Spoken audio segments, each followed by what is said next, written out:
গাজীপুরে সাংবাদিককে কুপিয়ে হত্যার ঘটনায় 5 জনকে আটক করেছে পুলিশ। তবে চাঁদাবাজি নিয়ে লাইভের কোনো তথ্য মেলেনি।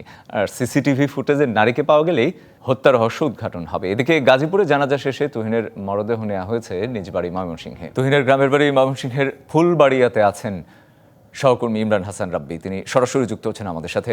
রাব্বি, তুহিনের মরদেহ পৌঁছেছে কিনা, কি পরিস্থিতি এখন সেখানকার? শুভ্র, সাংবাদিক সহকর্মী আসাদুজ্জামান তুহিনের মরদেহ আজ 6টা 22 মিনিটে ময়মনসিংহের ফুলবাড়িয়া ভাটিপাড়া এলাকাতে এসে পৌঁছে। এই এলাকার মানুষজন সকাল থেকে আসলে তার মরদেহের অপেক্ষা করছিলেন।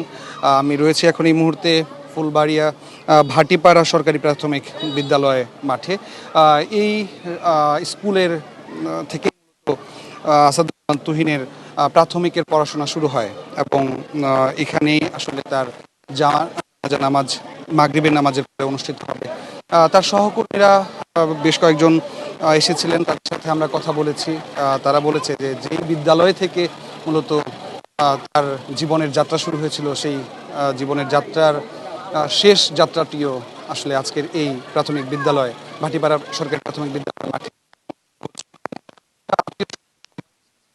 তিনি আসলে বার্ধক্যজনিত নানা রোগে এই মুহূর্তে আক্রান্ত। গত পরশু দিন এই হাসান জামিল যে তুহিনের বাবা